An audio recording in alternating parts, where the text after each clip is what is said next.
guys, today we are back to being crafty.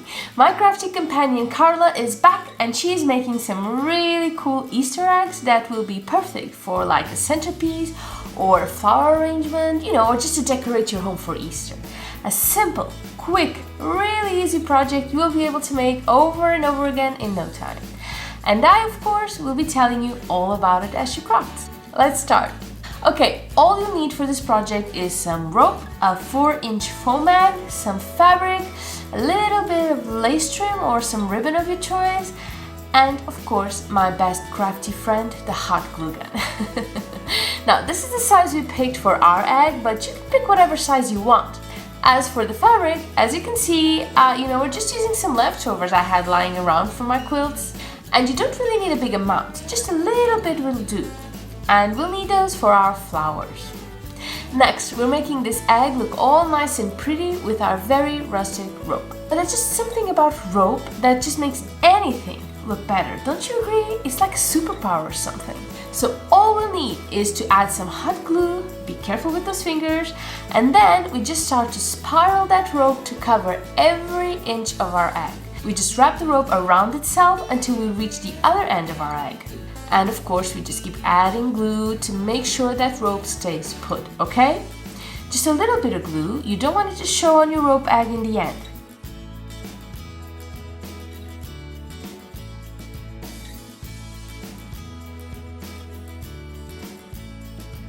Let's skip this part a little bit, shall we? There's just something so wholesome about doing our own decor. I mean, sure, we can buy all sorts of things these days without having to do any of the work. But looking at something gorgeous we've done ourselves, it's priceless, let me tell you. Now, naturally, the more you do it, the quicker it will go.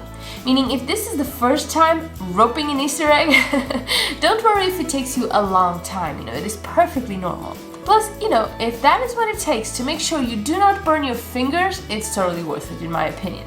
And then, before you know it, that egg starts to get narrower and narrower, but we just keep doing the exact same thing. And it should all be pretty much smooth sailing until we reach that final moment when we need our rope to enclose the egg. That last piece of rope that we need to stick to the egg. Yes, it is possible to do it without burning yourself, okay? You can use an accessory or maybe just wait for a few seconds before trying to stick it on there. And of course, you will want to add enough glue to make sure it stays put, right? So you just cut the rope, leaving a tiny margin that you will be able to trim after you're done. Make sure it is more than enough to finish your egg, okay? This isn't the kind of thing you can patch up easily. And now it gets even more fun because we get to take care of the decor. We are adding the lace trim and the flowers to our egg, making it just the cutest thing ever. Let me show you what I mean. Remember when we did those flower pins for Vlogmas? This is pretty much the same technique we'll be using for our Easter egg flowers. You get to decide the size of your flowers. If you have a tiny egg, odds are you will want your flowers to be tinier too. And we're making cute little roses just by twisting and turning our fabric like so.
And there you have it, 1 down, 2 to go.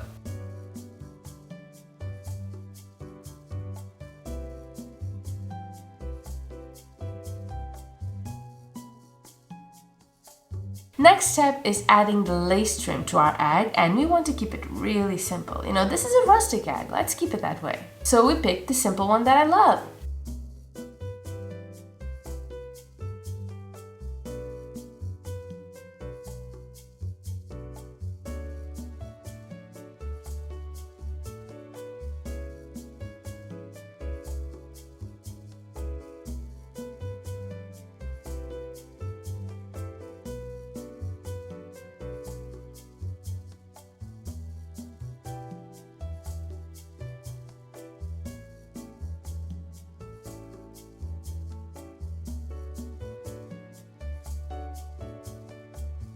And last but certainly not least, we add our pretty flowers.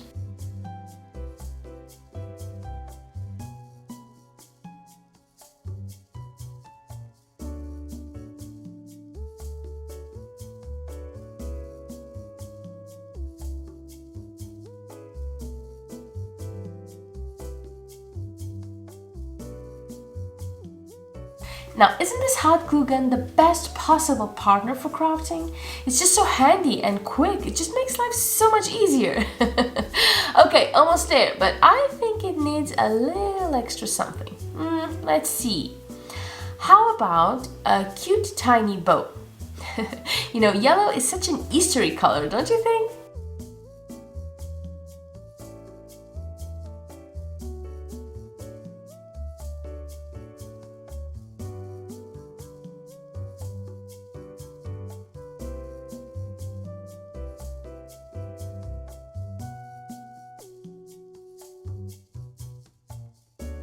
Okay, now we are making another egg, you know, the tiny one, using the exact same method, okay? We're just changing up the decor a little bit.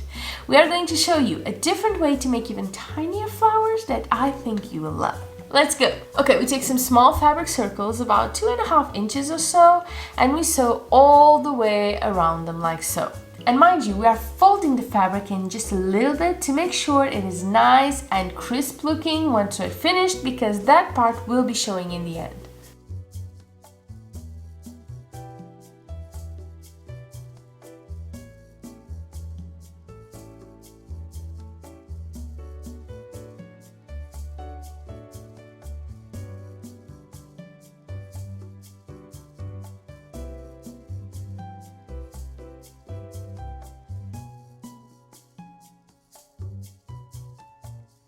Now once we reach the other end of our circle, we just pull on the thread to close the circle in itself, and there's your flower.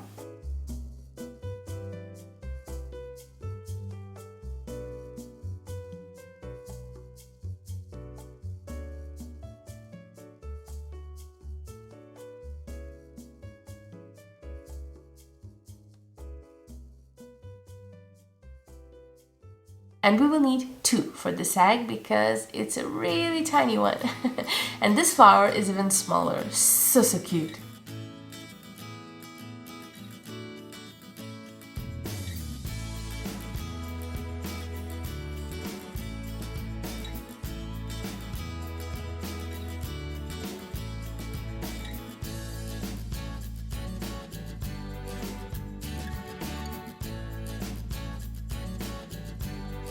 Okay guys, all there's left to do now is to glue these flowers onto our Easter egg, and that's it.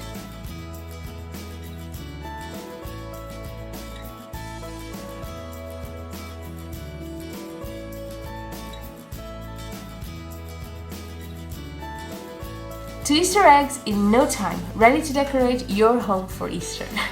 I hope you enjoyed our video, and I will see you soon. Bye bye!